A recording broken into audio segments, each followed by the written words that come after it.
اللهم صل على سيدنا محمد يا رب صل وسلم دائما ابدا على حبيبي.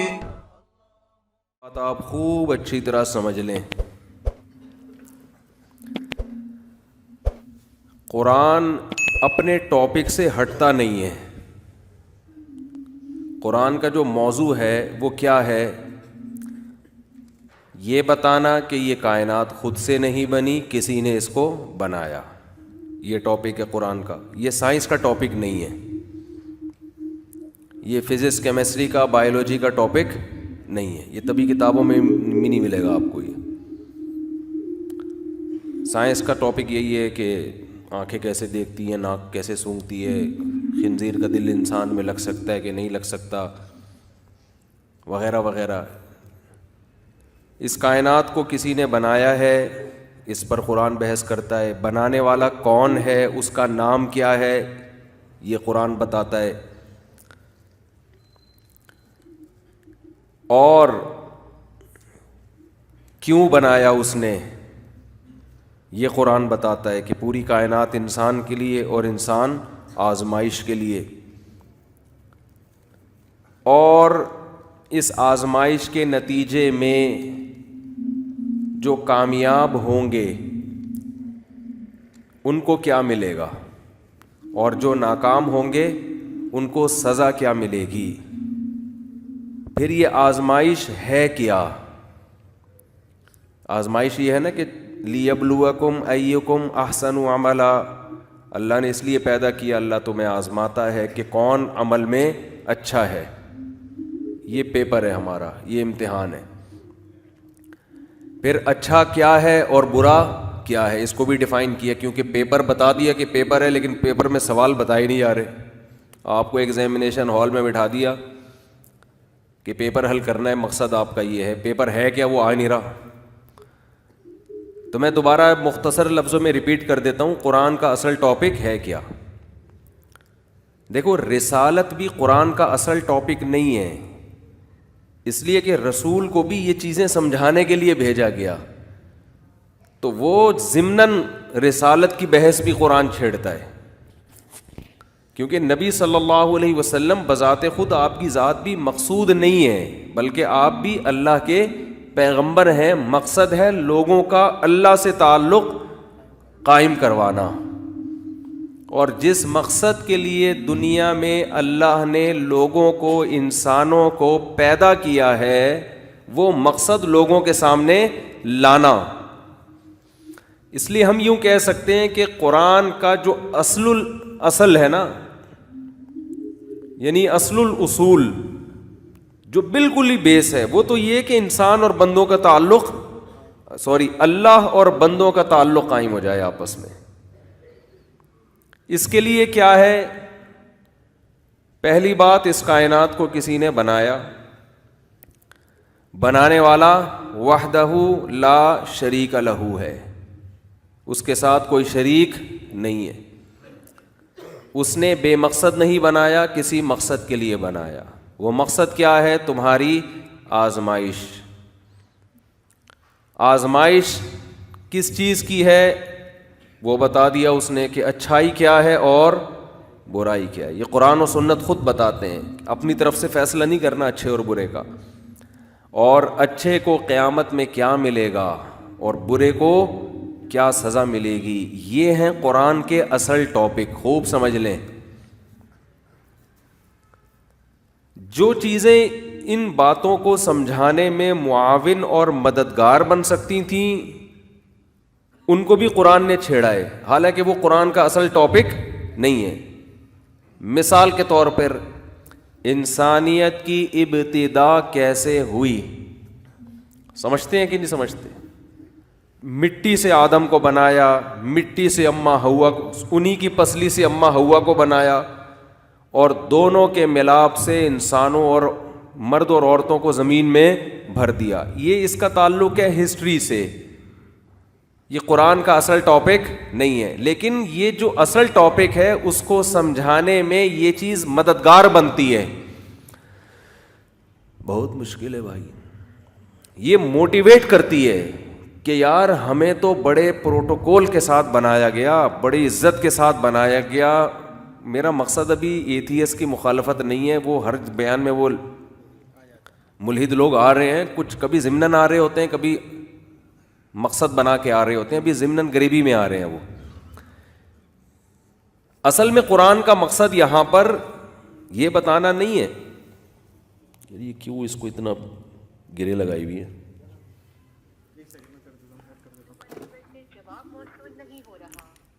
یہ بار بار نا کھچاؤ پڑتا ہے پیچھے.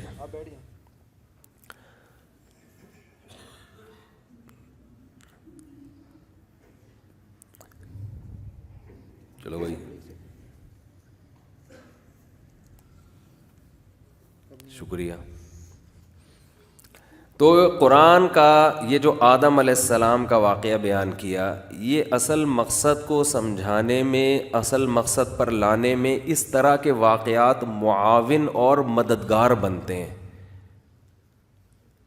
تو اللہ نے بتایا کہ تمہیں بڑے پروٹوکول کے ساتھ پیدا کیا گیا, بندر کے کا نتیجہ نہیں ہو تم, اور نہ بندر کسی اور کا نتیجہ ہے. کیا کریں, اب بات آئی جاتی ہے نا. وہ ایک ملحد سے کسی نے کوئی واسطہ پڑا, کل وہ آئے میرے پاس, مجھے کہنے لگے کہ وہ ہمارے ایک دوست ہیں, وہ ایتھیسٹ ہے نا, کسی غیر مسلم کنٹری کی بات ہے. تو جب ان سے بات کی, میرے بیان بھی ان کو سنائے, اور کمال کی بات ہے وہ ملحد بیان بھی میرے ہی سنتا ہے خالی. کہہ رہے کسی اور کے, اس کو کسی اور کے بیان میں مزہ نہیں آ رہا.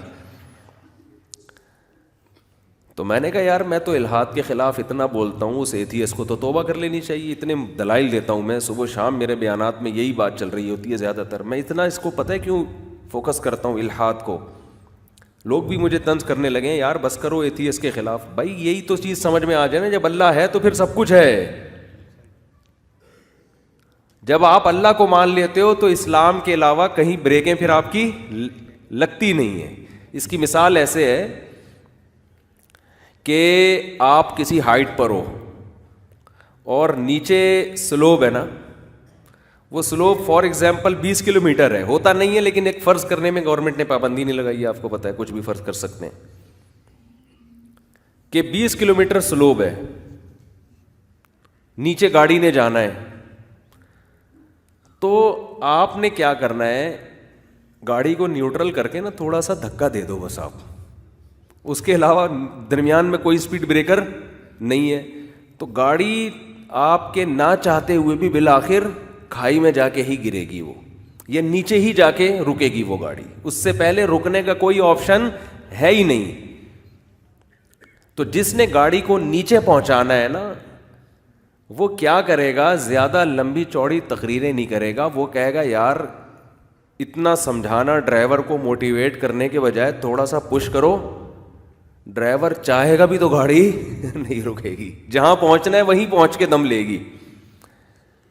جب آپ اپنی زندگی میں یہ مان لیتے ہو کہ کوئی ایک ذات ہے جس نے اس کائنات کو بنایا, تو اس کا مطلب آپ اس سلوب میں آ گئے. اب نظریاتی طور پر اسلام کے علاوہ آپ کی بریکیں کہیں لگیں گی نہیں, الا یہ کہ آپ عقل استعمال کرنا چھوڑ دو.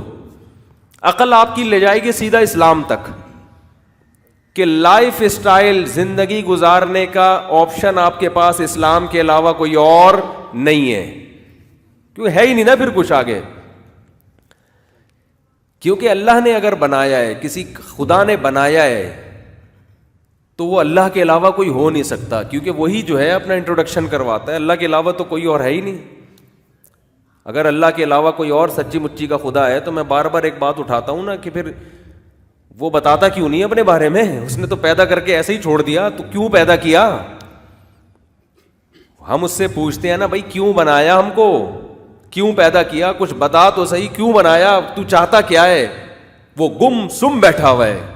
تو جو بولتا ہے وہ صرف کون بولتا ہے, جو ذات بول رہی ہے وہ اپنا انٹروڈکشن کرا رہی ہے کہ میرا نام کیا ہے, اللہ ہے, اور ایسا بولتا ہے.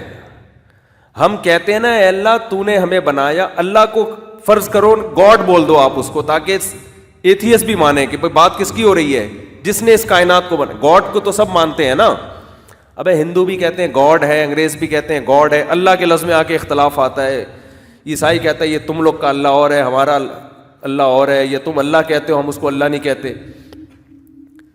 تو آپ جب مان لیتے ہیں نا کہ کوئی گاڈ ہے, خدا ہے, تو ہم سب سے بڑا سوال پوچھیں گے کہ اس خدا وہ ہم سے چاہتا کیا ہے, کیوں بنایا اس نے, وہ صحیح اور غلط ہمیں بتاتا کیوں نہیں ہے. ہم تو انسانوں کے غلام بنے ہوئے ہیں نا, ہم اسمبلیوں کے غلام بنے ہوئے ہیں. یہ کہتے ہیں یہ لیگل ہے, لیگل ہو گیا, یہ کہتے ہیں انلیگل ہے, انلیگل ہو گیا, یہ کہتے ہیں اچھا ہے, اچھا ہو گیا, یہ کہتے ہیں برا ہے, برا ہو گیا.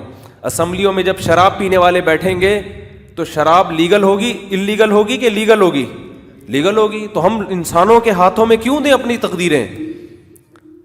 اللہ کیوں نہیں بتاتا کہ شراب بری ہے کہ اچھی ہے؟ اللہ کیوں نہیں بتاتا کہ زنا اچھا ہے کہ برا ہے؟ اللہ کیوں نہیں بتاتا کہ اپنے محرم سے نکاح کرنا یہ برا ہے یا اچھا ہے؟ انسان آج تو کہہ رہے ہیں سسٹر سے شادی بری چیز ہے, مدر سے شادی بری چیز ہے. کوئی بھروسہ نہیں کل جا کے لا پاس ہو جائے کہ یہ بھی لیگل ہے, کوئی بھروسہ تھوڑی ہے. جو ہومو سیکشولیٹی کو لیگل کر سکتے ہیں ان سے کیا بعید ہے کہ کل جا کے اس کو بھی لیگل کر دے وہ. تو اللہ کیوں نہیں بتاتا ہمیں, گاڈ کیوں نہیں بتاتا کہ صحیح کیا ہے غلط کیا ہے؟ گاڈ بتاتا کیوں نہیں ہے کہ اس کی چاہت کیا ہے, وہ اپنے بندوں سے کیا چاہتا ہے؟ تو ہم اگر اللہ کے علاوہ کسی اور کو گاڈ مانتے ہیں تو آپ چیختے رہیں قیامت تک, وہ کبھی بھی نہیں بتاتا, وہ بتاتا ہی نہیں ہے, وہ چپ بیٹھا ہے منہ پہ ٹیپ لگا کے. اس کا مطلب وہ گاڈ نہیں ہے, وہ گاڈ نہیں ہے.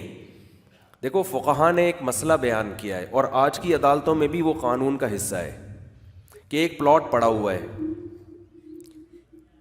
آپ 33 سال کے بعد جا کے دعویٰ کرتے ہیں یہ میرا ہے, یا ایک گاڑی ہے کسی کے پاس یا کوئی اور چیز ہے, آپ 18 سال کے بعد جا کے دعویٰ کرتے ہیں یہ کس کی ہے, میری ہے. عدالت آپ سے پوچھے گی 18 سال بعد کیوں خیال آیا آپ کو؟ اگر آپ نے معقول ریزن بیان کی کہ میں 18 سال تک اس وجہ سے خاموش تھا تو عدالت آپ کا بیان سنے گی, آپ کی کیس کی سماعت کرے گی. لیکن فقہا کہتے ہیں کہ اگر 18 سال چپ رہنے کی کوئی معقول ریزن اس بندے نے بیان نہیں کی تو عدالت, اسلامی جج, اسلامی قاضی اس کیس کو عدالت سے خارج کر دے گا. وہ کہے گا میرے پاس فالتو کیس سننے کا ٹائم نہیں ہے. منہ اٹھا کے کوئی بھی آ جائے گا 20 سال, تو بھائی چپ کیوں رہے 18 سال تک؟ اگر یہ گاڑی تمہاری ہے تو یہ تو گینڈے والا قصہ ہو گیا نا. ایک آدمی نے کسی کو گینڈا بولا, صحیح ہے نا, ایک آدمی نے عدالت میں کیس کیا کہ اس نے مجھے گینڈا کہا ہے, 1 سال پہلے گینڈا بولا تھا اس نے مجھے. عدالت نے پوچھا 1 سال پہلے تجھے گینڈا بولا تھا, کیس اب کیوں کر رہا ہے؟ اس نے کہا میں نے گینڈا آج ہی دیکھا ہے, اس سے پہلے مجھے پتہ ہی نہیں تھا کہ گینڈا کیسا ہوتا ہے. تو معقول وجہ بیان کر دی نا اس نے. عدالت کیس کی سماعت کرے گی کہ بھائی 1 سال پہلے اس کو پتہ ہی نہیں تھا کہ گینڈا ہوتا کیسا ہے, تو آج دیکھا ہے تو اب پتہ چلا یہ تو مجھے گالی دی ہے اس نے. یا کسی نے کوئی ایسی گالی دی 15 سال پہلے, آپ کو اس کا مطلب ہی معلوم نہیں تھا, 15 سال بعد آپ کو پتہ چلا, ڈکشنری میں دیکھا ابے یہ تو یہ بولا اس نے مجھے. آپ نے کیس کیا کہ جج صاحب 15 سال پہلے اس نے مجھے گالی دی ہے. تو جج کہے گا, جج سنے گا, کہے گا 15 سال پہلے تو اب کیوں آ رہا ہے؟ تو اتنا ٹائم نہیں ہے کہ ایسے فالتو کیسز بھی ہم کوئی ریزن بیان کرو. تو ریزن یہی ہے کہ سر آج میں نے ڈکشنری کھول کے دیکھی تو مجھے پتا ہے تو بہت فوش گالی ہے. تو جج پھر کیس سنے گا. تو اس سے پتہ چلتا ہے کہ کسی معقول وجہ کے بغیر آپ مدعا علیہ پر اگر کیس نہیں کرتے اور طویل عرصہ گزر جاتا ہے تو پوری دنیا میں یہ قانون ہے, صرف اسلام میں نہیں ہے, فقہا نے نہیں بیان کیا. یہ اس کی علامت سمجھا جائے گا کہ یہ آدمی خام خواہ میں اگلے کو تنگ کرنے کے لیے یا عدالتوں کا ٹائم ویسٹ کرنے کے لیے کیس کر رہا ہے. کیونکہ 18 سال سے چپ بیٹھے ہوئے ہو آپ. بعض کیسز میں 36 سال تک چپ بیٹھنا یہ کیس کو ناقابل سماعت بنا دیتا ہے. یا تو یعنی یہ پوری دنیا میں ہے. ہم دیکھتے ہیں کہ جو گاڈ ہے نا, جس کو جو اللہ کے علاوہ اگر فرض کر لیں کوئی گاڈ ہے, 36 ارب سال ہو گئے وہ چپ بیٹھا ہوا ہے, وہ کچھ بولنے کا نام لے ہی نہیں رہا ہے. وہ بتا ہی نہیں رہا ہے کہ مجھے پسند کیا ہے، میں کن چیزوں سے خوش ہوتا ہوں، کن چیزوں سے ناراض ہوتا ہوں، خوش ہوتا بھی ہوں کہ نہیں ہوتا، کچھ تو بولو. یہی بول دو مجھے اے بندو تم سے کوئی غرض نہیں ہے، جو چاہے کرو، ملحدین کے بیان سنا کرو، جو چاہے لائف اسٹائل، یہی تو اتنا ہی بول دے. چپ بیٹھا ہوا ہے وہ جو بول رہا ہے، جس کو ہم اللہ کہتے ہیں، وہ ایسا بول رہا ہے، وہ اپنا انٹروڈکشن کروا رہا ہے. وہ کہہ رہا ہے میری ڈیفینیشن ہی ہے، اللہ نور السماوات والارض، وہ زمین آسمان کا نور ہے. کیا مطلب؟ زمین اور آسمان کو گائیڈ کرتا ہے، وہ روشنی دیتا ہے. یعنی اس کا دوسرا نام ہی گائیڈنس ہے. نور کا مطلب گائیڈنس. دیکھو نور روشنی کو کہتے ہیں، روشنی سے یہ روشنی مراد نہیں ہے جو سورج اور چاند کی روشنی ہوتی ہے. یہاں روشنی تعبیر ہے ہدایت سے، کیونکہ جب آپ اندھیروں میں ہوتے ہو، آپ کو ہاتھ بھی سجھائی نہیں دے رہا ہوتا، اور آپ سمندر کی تہ میں ہو، آپ کو پتہ ہی نہیں کہ میں نے جانا کہاں ہے، اچھا ہے تو اس کو کرنا ہے، برا ہے تو نہیں کرنا، تو آپ کو پتہ ہی نہیں چل رہا کہ اچھا ہے. دیکھو اندھیرے میں ہو تو آپ کہتے ہو جو راستہ صحیح ہے اس پہ میں نے چلنا ہے، غلط پہ میں نے نہیں چلنا، تو پتہ ہی نہیں چل رہا کہ صحیح ہے کہ نہیں ہے، تو چلو گے آپ کو ڈر لگے گا اندھیرے میں کہ یار ایسا نہ ہو گٹر کا ڈھکن آگے کھلا ہوا ہو. کراچی میں تو یہ ڈر لگے گا. کیا خیال ہے کہ اندھیرے میں ڈرتا ہے نا انسان، یار ایسا نہ ہو آگے کوئی بجلی کی تار ہو، یار ایسا نہ ہو آگے کتے پہ پاؤں. کراچی کے مثالیں آ رہی ہیں ذہن میں، کتے پہ پاؤں آ جائے میرا. اتنے کتے ہو گئے کراچی میں، کتے کی دم پہ پاؤں آ جائے، آپ بتاؤ. آج کل کسی انسان کی دم پہ پاؤں آ جائے وہ نہیں چھوڑتا، تو کتے کی دم پہ پاؤں آ جائے کہاں سے چھوڑے گا آپ کو؟ تو انسان کتنا خوف زدہ ہوتا ہے کہ یار میں پاؤں رکھوں تو کہاں رکھوں. تو ایسے موقع پہ انسانی عقل رہنمائی نہیں کرتی. فقہ نے کیا پیاری مثال دی ہے. حسامی اصول فقہ کی کتاب ہے، بڑی زبردست، فقہ کے اصول سمجھائے جاتے. اس میں یہ بڑی بحث ہے کہ کیا عقل انسان کو سیدھا راستہ دکھاتی ہے. بعض چیزیں جب ہم طلب علمی کے زمانے میں پڑھتے تھے نا، وہ پوری طرح سمجھ میں نہیں آتی تھیں. اب جب مثالیں سامنے آتی ہیں تو بات سمجھ میں آتی ہے کہ فقہا کا کیسا دماغ تھا. فقہا بیان کرتے ہیں عقل یقیناً انسان کو ہدایت دیتی ہے بشرطے کہ وحی کی لائٹیں لگی ہوئی ہوں، وحی کی روشنی ہو، پھر عقل گائیڈ کرتی ہے. اگر وحی کا نور نہیں ہے، اس کی مثال بالکل ایسے ہے، اندھیرے میں آپ کی عقل نہیں بتا سکتی کہ آگے کھڈا ہے، گٹر کا ڈھکن کھلا ہوا ہے، یا کتے کی دم پہ پاؤں آ رہا ہے. یہ عقل نہیں بتائے گی آپ کو اگر سب خاموش بیٹھے ہوئے ہیں. عقل آپ کو جب گائیڈ کرے گی جب ایک لائٹ ہو، روشنی ہو، پھر عقل کہے گی ادھر جانا ہے، ادھر نہیں جانا. اتنی تیز روشنی ہماری عقل میں نہیں ہے کہ وہ سرچ لائٹ کا کام کرنا شروع کر دے، وہ ٹیوب لائٹ کا کام کرنا شروع کر دے، وہ چراغ کا کام کرنا شروع کر دے. اتنی عقل اگر ہمارے اندر ہوتی تو ہمیں اندھیروں میں ٹارچ کی ضرورت نہیں ہوتی. سمجھ میں آ رہی ہے کہ نہیں آ رہی ہے؟ عقل ایک محدود چیز ہے نا، اتنی نہیں ہے کہ وہ روشنی کے بغیر ہی کام کرنا شروع کر دے. سیدھا راستہ صرف عقل سے کبھی بھی نظر نہیں آتا. اگر صرف عقل سے نظر آتا نا تو آپ حیدرآباد جانا ہوتا، گھر سے باہر نکل کے بولتے میری عقل بتائے گی کہ مجھے حیدرآباد کہاں ہے. عقل تھوڑی آپ کو گوگل میپ پہ ڈالنا پڑے گا، وہ بتائے گا پھر دائیں مڑ بائیں مڑ، پھر کھوپڑی سے کام لوگے. دائیں مڑ کا مطلب لیفٹ نہیں ہے. پھر اگر وہ بار بار گوگل میپ چیخ رہا ہے کہ ٹرن رائٹ اور آپ لیفٹ جا رہے ہو، تو آپ کے ساتھ بیٹھا ہوا بندہ کہا تو کیا کھوپڑی نہیں ہے تیرے اندر، عقل سے کام نہیں لے رہا. وہ تجھے سیدھے جانے کو کہہ رہا ہے، تو کہاں جا رہا ہے؟ الٹا جا رہا ہے. تو عقل ہر جگہ گائیڈ نہیں کرتی انسان کو. عقل کے لیے ضروری ہے کہ پہلے روشنی ہو، وہ راستہ دکھائے آپ کو، پھر کچھ چیزیں عقل سے طے ہوں گی. تو خوب سمجھ لیں کہ گمراہی کسے کہتے ہیں؟ غلط راستے پہ چلنا یا صحیح اور غلط میں فرق ہی نہ ہونا، اسے کہتے ہیں اندھیرا. اندھیرے میں یہی ہوتا ہے نا. قرآن لائٹ اور بجلی کی مثالیں بہت دیتا ہے سیدھے راستے کو سمجھانے کے لیے، اس لیے کہ یہ بڑی خاندانی مثالیں ہیں. او کظلمات فی بحر اللجی یغشاہ موج من فوقہ موج من فوقہ سحاب ظلمات بعضها فوق بعض. قرآن کہتا ہے کہ جن کے پاس قرآن نہیں ہے, خدا کی طرف سے گائیڈنس نہیں ہے, وہ ایسے اندھیروں میں ہیں کہ سمندر کی تہ کا اندھیرا, کالے بادلوں کا اندھیرا, اندھیری رات کا اندھیرا, سمندر کی لہروں پہ لہریں چڑھی ہوئی ہیں اور سمندر کی تہ کا اندھیرا, اتنے اندھیرے میں ہے کہ اذا اخرج یدہ, جب ہاتھ نکال کے دیکھنا چاہے نا, ہاتھ ایسی چیز ہے کہ دور کی نظر کا کمزور ہو تو قریب کر کے دیکھ لو, قریب کی کمزور ہو تو دور کر کے دیکھ لو, لیکن ہاتھ نہ صرف یہ کہ دکھائی نہیں دے رہا اس کو, بلکہ اس بات کا امکان بھی نہیں ہے کہ ہاتھ دکھائی دے. تو جو اتنے اندھیروں میں ڈوبا ہوا ہوگا, اس کی عقل اس کو بتا سکتی ہے کہ دائیں مڑنا ہے کہ بائیں مڑنا ہے.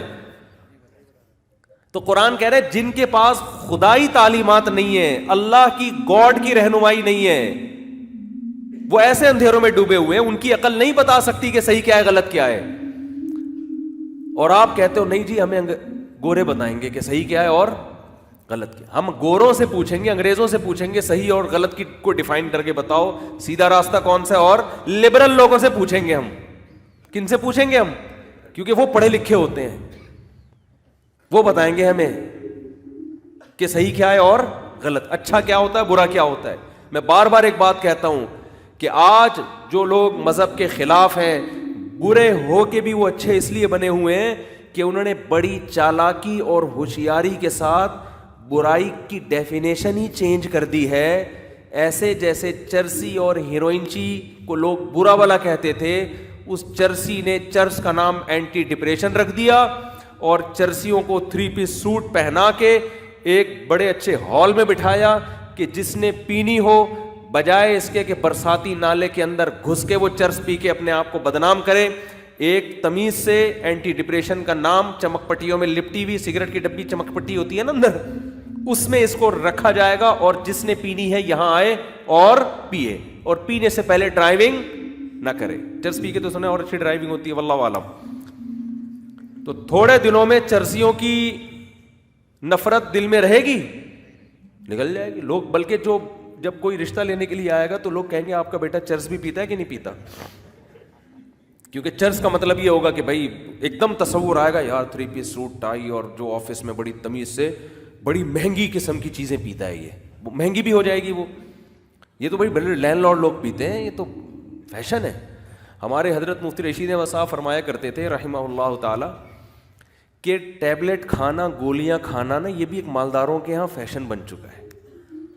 فخر کرتے ہیں جی ہمارے ڈیڈی جو ہے نا, ان کی شوگر کی ٹیبلٹ کا ٹائم ہو گیا, انسولین لینی ہے. یہ بڑے بڑے لوگوں کا, بیماریاں بھی مالداروں کی بڑی بڑی ہوتی ہیں, شو مارنے کا ذریعہ بن گئی ہیں, وہ حقیقت ہے.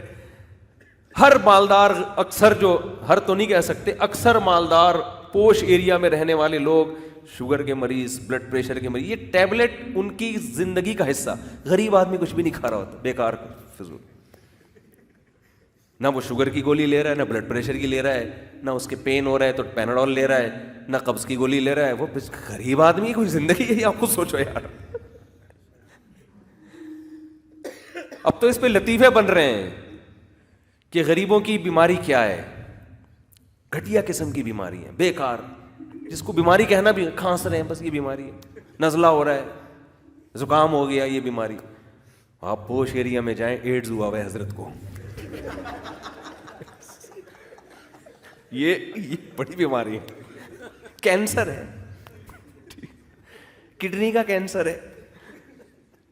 تو یہ نا انسان کی نیچر ہے کہ جب وہ عزت دار لوگوں میں کوئی عیب بھی دیکھتا ہے نا, تو وہ عیب بھی کیا بن جاتا ہے, کمال بن جاتا ہے, کمال بن جاتا ہے بھائی. وہ میں کبھی کہیں جاتا ہوں نا, چائے میں کبھی چینی نہیں ڈالو, کم ڈالو, یہ قہوہ پیتا ہوں تو بغیر چینی کے, تو فوراً لوگ پوچھتے ہیں شوگر ہے آپ کو, بڑی خوشی سے پوچھ لیتے ہیں آپ کو, ماشاء اللہ آپ تو بڑے آدمی, ان کے خیال میں بڑا آدمی ہوں.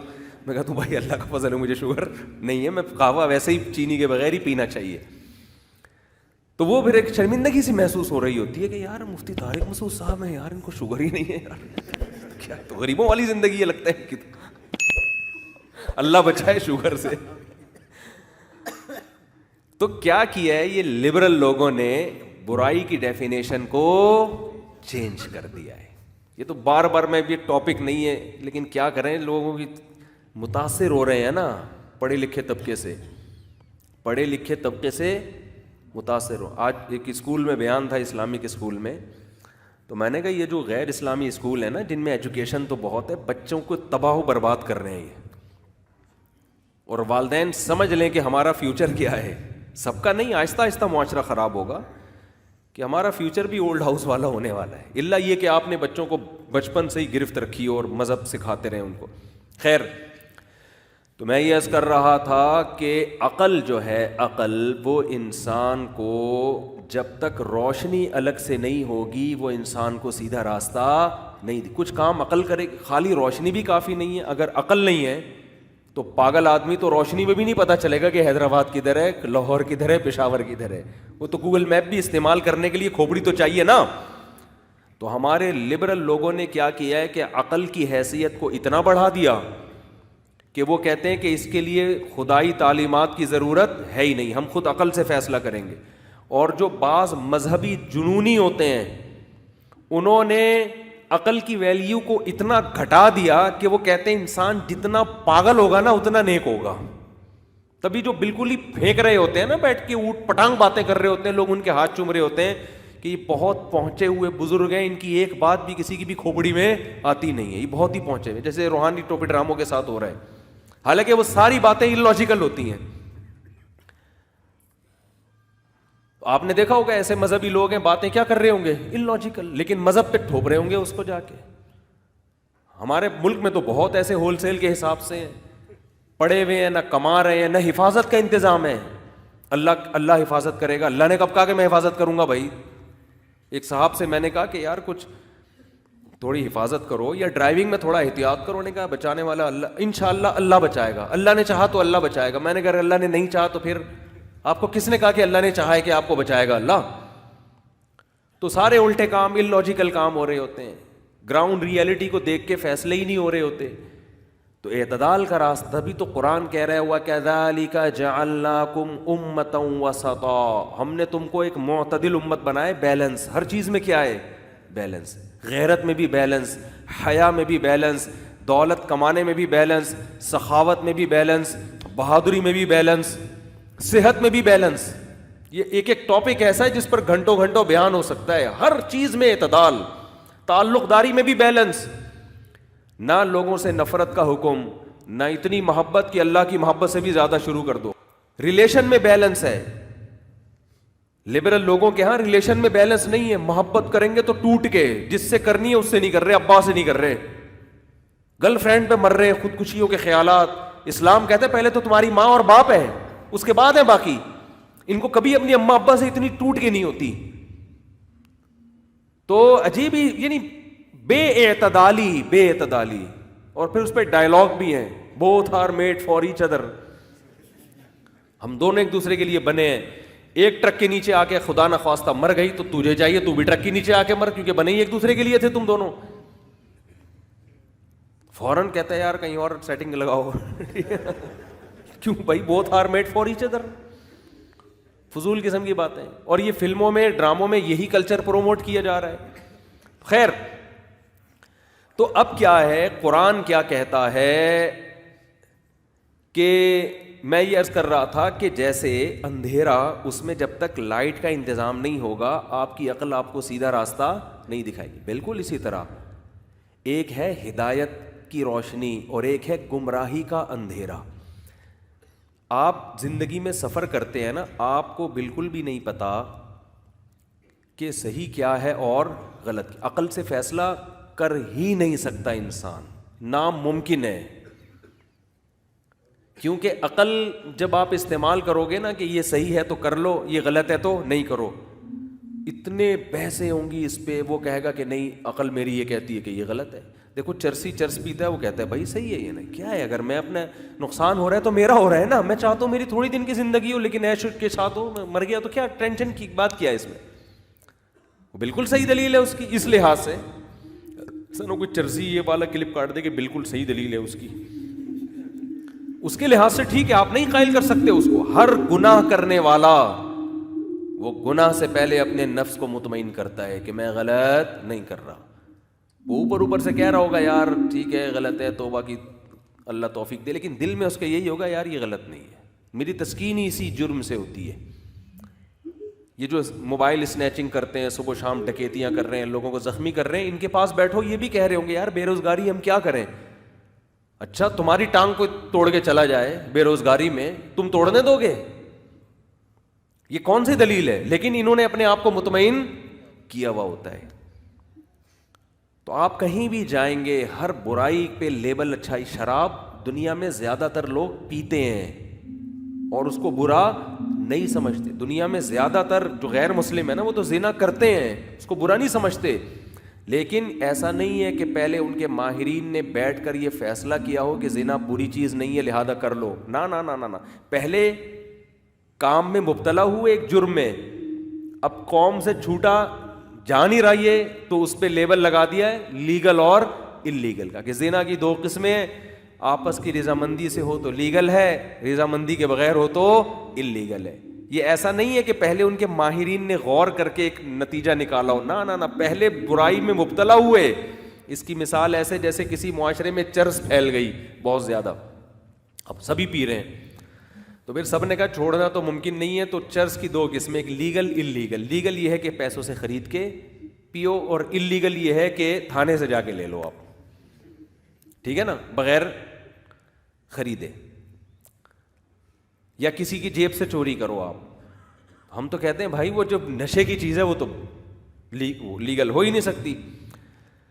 تو اندھیرا جو گمراہی کا ہوتا ہے, اس گمراہی کے اندھیرے میں بھی جب تک خدا کی طرف سے گائیڈنس نہیں ہوگی, روشنی نہیں ہوگی, اس وقت تک آپ کی عقل بھی آپ کو صحیح اور غلط کا فیصلہ کر کے نہیں بتائے گی. تو قرآن کیا کہتا ہے؟ ہم کہتے ہیں کہ وہ والا جو گاڈ جو اللہ نہیں ہے, اللہ کے علاوہ کوئی گاڈ ہے تو کہاں ہے؟ وہ بتاتا کیوں نہیں ہے کہ صحیح کیا ہے غلط کیا ہے؟ انسان گمراہی میں جا رہے ہیں, کچھ تو بتائے نا وہ صحیح کیا ہے غلط کیا ہے. تو کن چیزوں سے خوش ہوتا ہے, کن چیزوں سے ناراض ہوتا ہے؟ تو جو جھوٹی موٹی کا خدا ہے جس کو لبرل لوگ کہتے ہیں اگر کوئی ہے تو یہ نہیں ہے, مسلمانوں والا نہیں ہے, وہ کوئی اور ہے, تو وہ بولتا کیوں نہیں ہے؟ کروڑ سال ہو گئے. اور جس کو ہم اللہ کہتے ہیں وہ اپنا انٹروڈکشن ہی یہ کراتا ہے, اللہ نور السماوات والارض, اللہ وہ ہے جو زمین اور آسمان کو ہدایت دیتا ہے. کیسے؟ زمین کو بھی صحیح گائیڈ کیا کہ کتنی اسپیڈ سے سورج کے گرد تم نے گھومنا ہے, یہ زمین کی ہدایت ہے. کتنا ڈگری جھکنا ہے تاکہ موسم بنے, یہ کیا ہے؟ زمین کی, یعنی ایک ایک چیز کو گائیڈ کر رہا ہے وہ. زمین کی ہدایت کیا ہے؟ قرآن کے الفاظ دیکھو, فرمایا جب اس نے زمین اور آسمان کو بنایا تو زمین اور آسمان کو کہا کہ ایتیا طوعن او کرہن, میری فرمانبردار بن کے چلے آؤ اے آسمانوں اور زمینوں, چاہے اپنی مرضی سے یا زبردستی, ٹھیک ہے نا, کرنا وہی ہے جو میں کہہ رہا ہوں.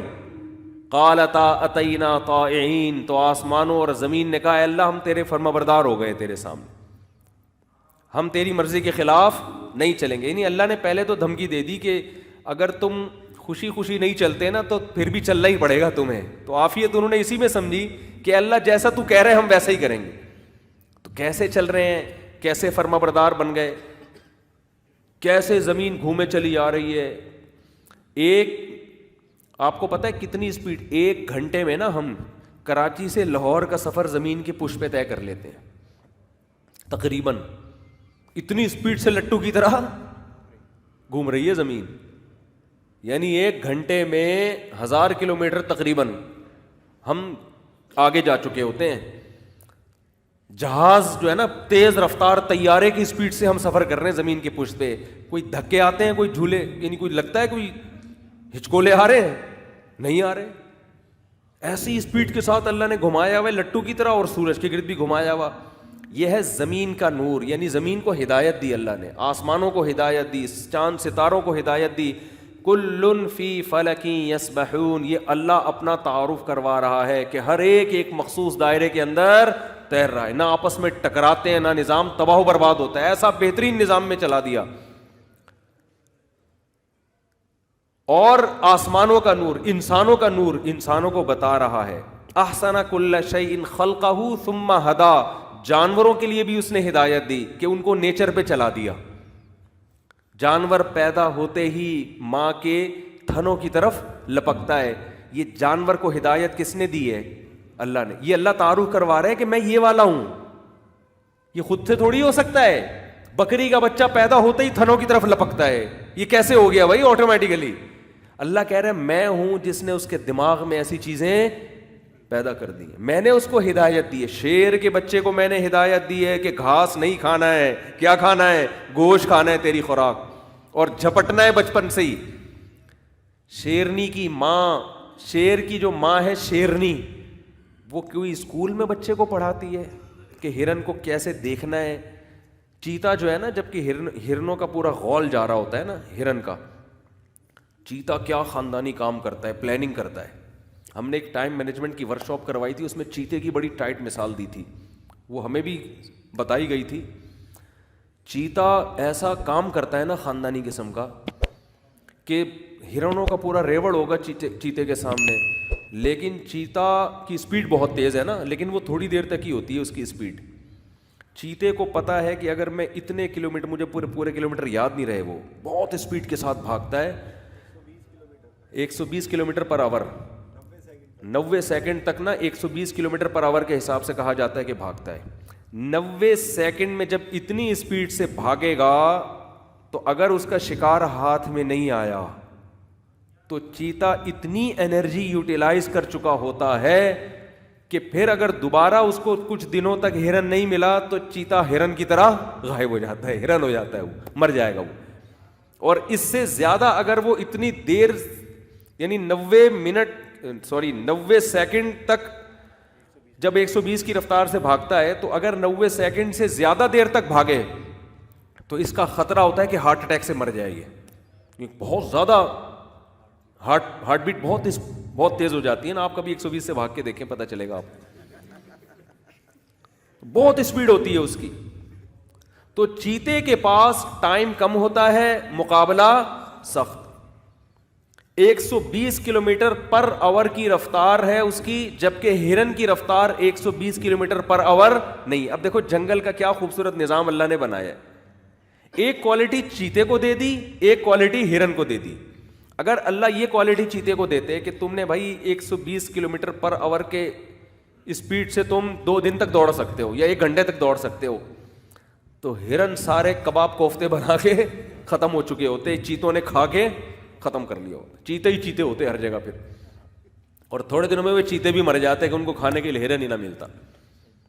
اور اگر چیتے کی اسپیڈ کم ہوتی تو پھر ہرن مارکیٹ میں آنے والا نہیں تھا. اللہ نے جنگل میں نا ایک نظام رکھا ہوا ہے کہ کھانے والا بھی ہو اور جس کو کھایا جا رہا ہے وہ بھی ایک مناسب اسپیڈ سے ہو. تو چیتے کو اللہ نے خاصیت یہ دی ہے کہ بھائی تم 120 کلومیٹر پر آور کی اسپیڈ سے بھاگو گے.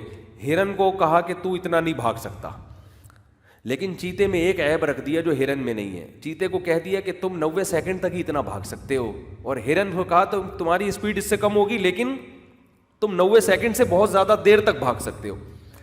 اب یہ پلاننگ کے بغیر چیتا ہرن پہ قبضہ نہیں کر سکتا. نہیں آئی بات سمجھ میں؟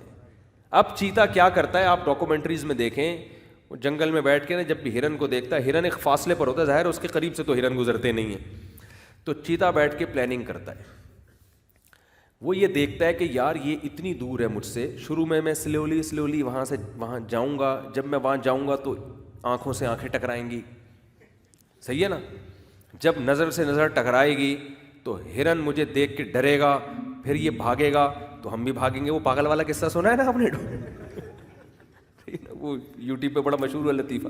تو ہرن بھی آگے آگے بھاگے گا, ہم بھی پیچھے پیچھے. تو شروع میں تو ہم بھی ہلکے ہلکے اور وہ بھی ہلکے ہلکے. تو پھر چیتا کہتا ہے کہ میں ایک مقام پر اتنی قریب آ چکا ہوں گا کہ مجھے پھر یقین ہے کہ اگر میں 90 سیکنڈ تک 120 کی رفتار سے بھاگا تو میں ہرن تک پہنچ جاؤں گا. تو اس کے لیے نا چیتے کو یہ سوچنا پڑتا ہے کہ میرے پاس یہ نہیں کہ کسی بھی ہرن کے پیچھے بھاگنا شروع کر دو, ٹائم ویسٹنگ کے علاوہ کچھ بھی حاصل نہیں ہوگا. ٹائم ویسٹنگ نہیں, میری زندگی ختم ہو سکتی ہے, مر جاؤں گا میں. کہ ہرن ہر وقت نہیں ملتے مارکیٹ میں, کبھی کبھار ہی آتے ہیں. تو تو چیتا بیٹھ کے کافی دیر پلاننگ کرتا ہے. ایسی ویڈیوز ہیں, آپ یوٹیوب پہ سرچ کر سکتے ہیں. غور کرتا ہے یار ان میں سے یہ والا جو ہے نا یہ بہت ہی پھرتیلا ہے, اور یہ دور اتنا ہے کہ میں یہاں تک نہیں پہنچ پاؤں گا, یہ تھوڑا موٹا تازہ رگڑا ہے, اس میں مال زیادہ ہے اور ان محنت انرجی کی انویسٹمنٹ کم ہے اس کے اندر. ہر لحاظ سے نا غور و فکر کر کے کافی دیر پلاننگ کرتا ہے. اس کے بعد جس ہرن پہ نظر ٹکا دے گا نا, پھر چیتا وہاں سے دائیں بائیں نہیں دیکھتا, کیونکہ وہ کافی دیر کی پلاننگ کا نتیجہ ہوتا ہے اس کا, اس کو شکار کرنا ہے. پھر آپ ڈاکومنٹریز میں دیکھیں, پھر جب چیتا آرام آرام سے اس کی طرف پہلے آرام آرام سے جائے گا تمیز سے, ہوتے ہوتے ہرن بھی دیکھے گا, وہ بھی آرام آرام سے, وہ پاگل والے قصے کی طرح چلتے چلتے چلتے چلتے پھر چیتے کی اسپیڈ بڑھتی ہے. چیتے کے دائیں بائیں ہرونے کی پورے ریوڑ ہوتے ہیں, قریب سے گزر رہے ہوتے ہیں, لیکن چیتا ان کو لیفٹ نہیں کراتا. نہیں آ رہی بات سمجھ میں؟ چیتے کی پلاننگ سننے میں اتنا مزہ آتا ہے نا, ہم تو ورکشاپ جب کرواتے ہیں تو ڈاکومنٹری دکھاتے ہیں, اتنا مزہ آتا ہے کہ کیا بتاؤں. مجھے سب سے زیادہ مزے کا اس ورکشاپ میں یہی منظر لگتا ہے کہ چیتے کا اسٹائل دیکھو آپ.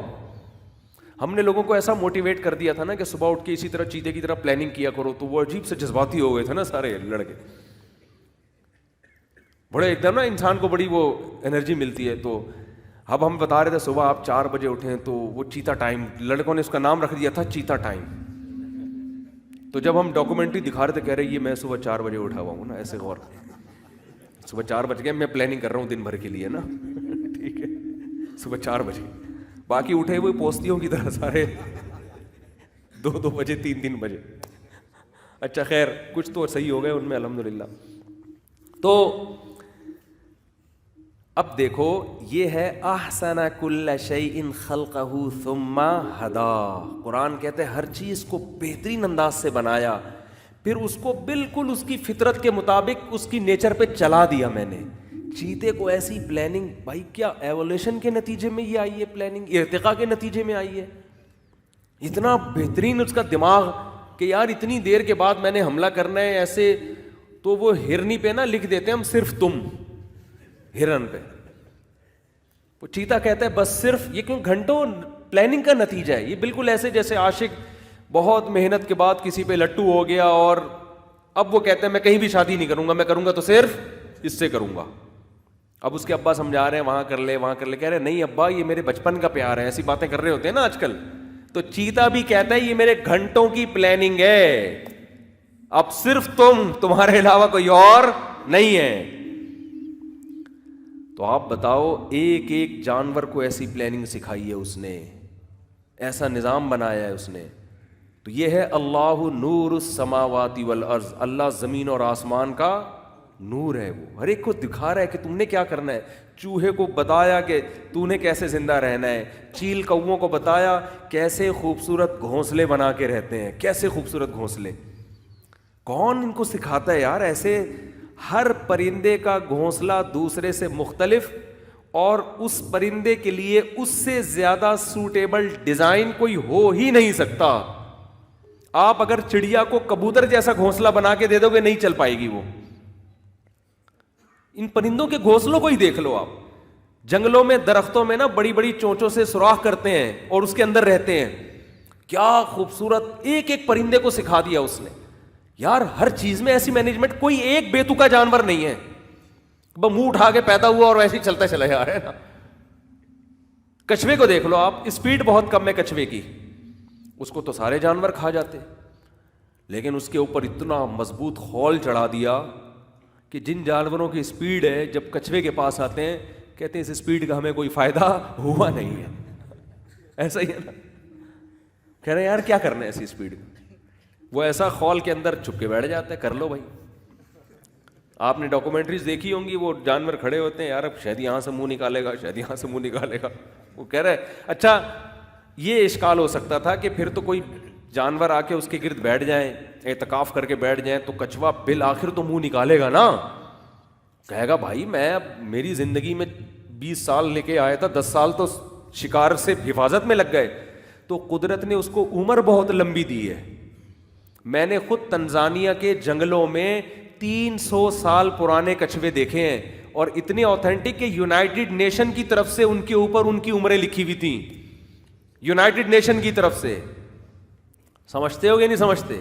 300 سال پرانے کچھوے میں نے خود اپنی آنکھوں سے دیکھے ہیں, اور جن جنگلوں میں تھے وہاں یونائٹڈ نیشن کا دفتر ہے, وہاں ان کچھووں کے اوپر ان کی عمریں لکھی ہوئی ہیں, اور جو نئے کچھوے آ رہے ہیں نا ان کے اوپر بھی ڈیٹ لکھی جاتی ہے, ڈیٹ آف برتھ, اب پیدا ہوئے ابھی 1 سال کا ہو گیا, 2 سال کا ہو گیا, تاکہ ایک ریکارڈ رہے. تو اتنی لمبی عمر ہے کہ وہ سر اپنے ڈھکن کے اندر کر کے بیٹھ جائے گا, بولے گا میرے پاس ٹائم بہت ہے, میں 20 سال بھی بیٹھ جاؤں گا, مجھے کوئی ٹینشن نہیں ہے. اب شیر کہے گا یار میں تو 15-20 سال دنیا میں لے کر آ رہا ہوں, اگر اسی کچھوے کے انتظار میں میرے تو 2 دن بھی گزر گئے, میری زندگی کے 2 دن ختم. تو وہ کہیں اور چلتا ہے, بھائی کسی اور کو جا کے کچھ کرو یار, یہ چھوڑو, یہ رہنے. تو ہر چیز میں ایسی مینجمنٹ, ہر چیز میں ایسی خوبصورت. خرگوش کو دیکھو کیسے سرنگیں بناتا ہے. آپ کسی مزدور کو گڑھا کھودنے کے لیے آپ آدھا گھنٹہ کدال دو اور کہو اتنی تمیز سے کھودنا کہ تو میلا نہ ہو, تھوڑی دیر میں جب وہ سرنگ کھود کے نکلے گا نا, آپ کہو گے بھائی گئے کوئی اور صاحب تھے, آئے کوئی اور صاحب. یہ وہ نہیں ہے, اتنی مٹی. خرگوش کا تو کام ہی سرنگیں بنانا ہے. وائٹ, میں نے پالے ہیں خرگوش, وائٹ کلر کا خرگوش ہوگا, سرنگ بنا کے نکلے گا, اس کی وائٹنس میں اتنی سی بھی گرد نہیں ہوتی. پتہ نہیں کس طرح سے مٹی پھینکتا ہے کہ اس پہ نہیں آتی وہ مٹی, اس پہ نہیں آتی وہ مٹی. ایک کمال ہو تو بھائی فَأَيَّ آیَاتِ اللَّهِ تُنْكِرُونَ. قرآن کہہ رہے کس کس نشانی کا, ملحدوں سے کہہ رہے, ایتھیسٹ سے کہہ رہے, کس کس نشانی کو کہو گے کہ اتفاق سے ہوا ہے.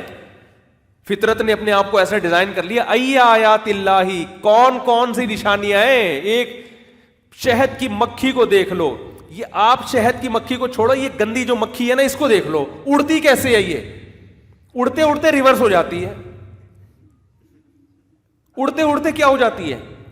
یہ جو عام مکھیاں جو گندگی پہ بیٹھتی ہیں, میں نے کئی دفعہ دیکھا, کبھی آگے جا رہی ہیں کبھی اڑتے اڑتے, اور کتنی اسپیڈ سے یہ پر ہلا رہی ہوتی ہیں, بن بنا رہی ہوتی ہیں, ایسے بن بن بن بن بن.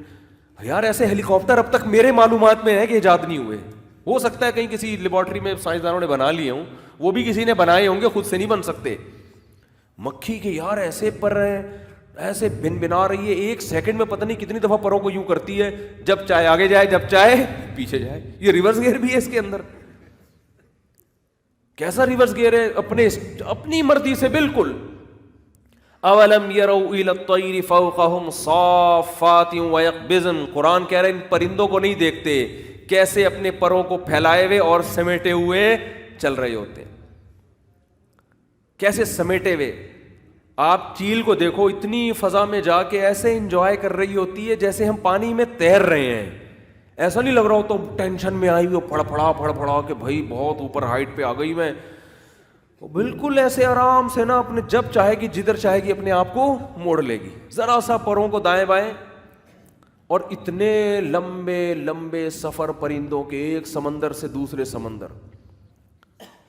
یہ جو چرواہے ہیں نا, یہ سردیوں میں اپنی بکریوں کو لے جاتے ہیں تھوڑا گرم علاقے کی طرف, گرمیوں میں لے آئے تھوڑا سرد علاقے کی طرف. یہ تو چرواہا کر رہا ہے, پرندہ کیا کرے گا.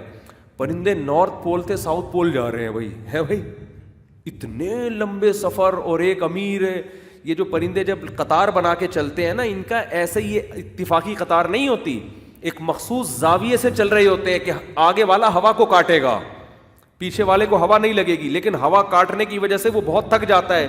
تھوڑی دیر میں باری چینج ہوتی, جیسے جنازے کا کندھا دیتے ہیں نا, اگلا آدمی کندھا دے رہا ہے, تھوڑی دیر کے بعد وہ پیچھے والے کندھے پہ اس کا کندھا کسی اور نے سنبھال لیا. یہاں تو پھر بھی ڈسپلن کی خلاف ورزی ہوتی ہے, بعض لوگ کندھا دے کے پچھتا جاتے ہیں کہ مجھے ہی نہ کندھا دینا, ایسا نہ ہو کل مجھے لوگ کندھا دے رہے ہو. وہ ایک موٹا آدمی مر گیا نا تو لوگ کندھا نہیں دے رہے تھے, اس کا بچہ کہہ رہا ہے بھائی کندھا دو, لوگوں نے کہا ہم نے تھوڑی مارا ہے بھائی, یہ اس کو وزن اتنا سے آتا تھا, کہہ رہے ہم نے تھوڑی مارا ہے جو ہم کندھا دے. تو یہاں تو بعض دفعہ ہوتا ہے کندھا لیا اور دینا ہی, اب کوئی دوسرا کندھا لے ہی نہیں رہا. ایک چرسی کا انتقال ہو گیا تھا اسی طریقے سے. چلو یہ پھر لطیفوں میں ٹائم ہو جاتا ہے یار. وہ سنا ہے چرسی والا, ایک چرسی کا انتقال ہو گیا, چرسیوں میں بیٹھتا تھا, تو چرسیوں نے کہا ہم اپنے بھائی کا کیا کریں, اس کے ابا اماں کا تو پتہ ہی نہیں چل رہا, رشتہ داروں کا, وہ تو چھوڑ دیا, ہیروئن چی تھا. تو ان چرسیوں کو ایک ترکیب سوچی, بھائی جنازے کی چارپائی ڈال کے لے کے چلو, بس اس کو دیکھیں گے کیا, لوگ تو کندھے لے لیتے ہیں نا, تو یہ پھٹیک کسی اور کو لگا کے نکل. بازار میں آئے تو دکان والے آگے بھی کسی کا جنازہ جا رہا ہے، ایک ایک کندھا لوگ لیتے گئے اور چرسی وہاں سے کھسکتے گئے، چرسی آہستہ آہستہ وہاں سے کھسکتے گئے، سارے چرسی سائڈ پہ ہو گئے، لوگ کندھے لے کے جا رہے ہیں، بدل رہے ہیں کندھا، اب پریشان، اس کو لے کے جانا کہاں ہے، چھوڑ بھی نہیں سکتے یار، کسی کا جنازہ ہے ایسے کون چھوڑے گا، کتے بلی کھا جائیں گے، کوے کھا جائیں گے، کہاں چھوڑے. اب جا رہے ہیں، شہر ختم ہو گیا، دیہات آنا شروع، وہ ختم ہو گئے، جنگل آنا شروع، شہر آنا شروع، آخر میں 4 آدمی رہ گئے، یار کریں گے کیا. پرندوں میں ایسا نہیں ہوتا، پرندوں میں یہ مثال وہاں فٹ آتی ہے کہ جب آپ کو پتہ ہی نہ ہو کہ کام کا اینڈ کیا ہوگا اور آپ کام شروع کر دیں انجام سوچے بغیر، تو پھر یہی ہوتا ہے جیسے اس چرسی کے جنازے کا ہوا تھا. بعض لوگ کام شروع کرتے ہیں، اب پچھتاتے ہیں یار اب کیا ہوگا، دھمکی دے دی کسی کو اور وہاں سے دھمکی کا جواب آ گیا، چیلنج کر لیا کہ آپ آؤ بات چیت کرنے کے لیے، اور آپ نے چیلنج قبول کر کے آپ چلے گئے، ٹھیک ہے نا. اب وہ پریشان ہے یار یہ تو ہم نے کر کے دیا چیلنج کر کے. تو جہاں جو کام آپ افورڈ نہیں کر سکتے، جب بھی آپ وہ کام کریں گے نا، اس کے نتائج کو سوچے بغیر، تو اس پہ یہ چرسیوں والی مثال، چرسیوں کے جنازے والی مثال فٹ کر دیا کریں. تو کیا بات کر رہا تھا میں، ہاں، تو پرندوں کا دیکھو، آگے ایک پرندہ ہوتا ہے وہ فوراً جگہ تبدیل کرتا ہے، دوسرا آ جاتا ہے، پھر وہ اڑتے اڑتے تھک جاتا ہے، ہوا کو کاٹتے کاٹتے، پیچھے والوں کو ہوا سے بچا رہا ہوتا ہے، پھر وہ جگہ، ایسے پوری کیلکولیشن کے ساتھ ہر پرندے کا اسٹیپ بائی اسٹیپ نمبر آتا ہے. قرآن کہہ رہے اللہ نور السماوات والارض، یہ جو سیدھا راستہ کی روشنی دکھائی ہے نا، لائٹ جو ہدایت کی لائٹ ہے، ہدایت سے مراد نیچر پہ چلانے والا، اللہ کہتے ہیں وہ میں ہوں. وہ کون ہے؟ میرا تو کام ہی گائیڈنس کرنا ہے. وہ خدا ہو ہی نہیں سکتا جو مخلوق کو پیدا کرے اور اندھیری گلیوں میں چھوڑ دے. اس نے جانوروں کو بھی سکھایا کہ تم نے کیسے زندہ رہنا ہے، اس نے انسانوں کو بھی سکھایا کہ تم نے کیسے رہنا ہے، صرف زندہ نہیں، سیدھے راستے پہ کیسے چلنا ہے. تو یہ وہ والا جو اللہ ہے نا، وہ صرف اللہ ہی ہے، کیونکہ وہ اپنا نام کیا بتاتا ہے؟ اللہ. تو ہم کہتے ہیں اس کے علاوہ کوئی اور خدا ہے نہیں، ہوتا تو آتا، بولتا، وہ چپ بیٹھا ہوا ہے، ایسے کو نہیں ہم مانتے. گونگے اور بہرے خداؤں کو کوئی بھی ایمان نہیں لے کر آتا. ایسے خدا پہ ایمان لایا جاتا ہے جس کا اپنے بندوں سے تعلق ہو. تو میں جو اصل بات کر رہا تھا، میں یہ کر رہا تھا، قرآن کا جو اصل ٹاپک ہے وہ ہے کہ کسی نے کائنات کو بنایا اور بنانے والا کون ہے؟ اللہ ہے. اس کا نام کیا ہے؟ اللہ. وہ صحیح اور غلط کو ڈیفائن کرتا ہے، اور وہ بتاتا ہے کہ اللہ کے ڈیفائن کیے بغیر، اللہ کی ہدایت کے بغیر دنیا میں کوئی صحیح راستہ نہیں پا سکتا. من یہدہ، ہم اکثر جب بھی ہم خطبہ پڑھتے ہیں، من یہدہ اللہ فلا مضل لہ، جس کو اللہ سیدھا راستہ دکھائے اسے کوئی گمراہ نہیں کر سکتا. اس خطبے کا مطلب بھی اب آپ کو سمجھ میں آیا ہوگا کہ بھائی یہ لبرل لوگ، دنیا پرست لوگ نہیں ہمیں بتا سکتے کہ سیدھا راستہ کون بتائے گا؟ اللہ. اور جس کو اللہ بتائے گا اور وہ اللہ کی باتوں پہ یقین کر لے، اسے دنیا کی کوئی طاقت کنفیوز نہیں کر سکتی کہ یہ صحیح ہے اور یہ غلط. اسی کو گمراہی سے تعبیر کیا ہے. وہ نہیں کنفیوز ہے، اس کو پتا ہے 2 اور 2 4 کی طرح صحیح کیا ہے غلط کیا ہے. وہ ہر محفل میں بحث کر سکتا ہے، اس پر ہر جگہ ڈیبیٹ کر سکتا ہے، وہ کانفیڈنس کے ساتھ چل سکتا ہے. باقی دنیا میں کسی کے پاس بھی کانفیڈنس نہیں ہے، سب ٹکرے مار رہے ہیں اور ظاہری نعروں سے متاثر ہیں. وَمَن يُضْلِلْ فَلَا هَادِيَ لَهُ، اور جس کو اللہ گمراہ کر دے، کیا مطلب؟ جس کو سیدھا راستہ نہ دکھائے، فَلَا هَادِيَ لَهُ، اسے کوئی سیدھا راستہ نہیں دکھا سکتا. اس کو اللہ ہی کے پاس آنا پڑے گا کہ اللہ تو ہی دکھا مجھے. تو اللہ بتائے گا میں نے اپنی کتاب میں بتایا ہے، میں نے اپنی کتاب میں دکھایا یہ راستہ، یہاں سے سیکھو. تو اللہ کے علاوہ کوئی ہے ہی نہیں. تو میں یہ عرض کر رہا تھا کہ اگر آپ کسی گہری یعنی پش کریں گاڑی کو تو نیچے کیا ہے؟ سلو بیٹ، ڈھلان ہے. تو آپ الفاظ بڑے ٹائم پہ استعمال کرو، مجھے اس میں اردو میں لفظ نہیں آ رہا تھا، ڈھلان کا لفظ. تو نیچے ڈھلان ہے تو وہ ڈھلان پہ اب آٹومیٹیکلی چلتا چلا جائے.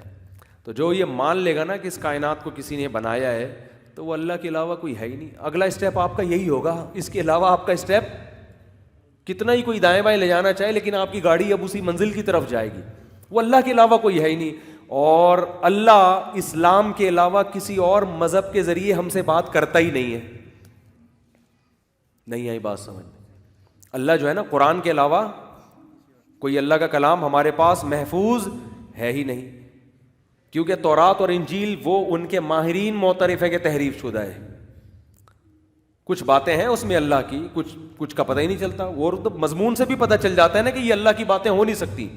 اور جو تورات اور انجیل کے علاوہ آسمانی جو کتابیں ہیں ان کی نسبت اللہ کی طرف ہے ہی نہیں. وہ کتابوں کے مصنفین ہیں جن کو لوگ خود کہتے ہیں یہ فلاں نے لکھی, یہ فلاں نے لکھی, ان کی نسبت خدا کی طرف بولو نا. وہ مذہبی کتابیں تو ہیں لیکن ان کے مذہب کے ماننے والے اس کا دعویٰ نہیں کرتے کہ یہ کس کی تعلیمات ہیں, خدائی. تو اگر ہم ان کو کہہ دیں کہ خدا کا کلام ہے تو مدعی سست اور گواہ چست نہیں کر رہی, اور اس کا مضمون بھی ایسا ہے کہ جس سے پتہ چلتا ہے کہ خدائی کلام نہیں ہو سکتا.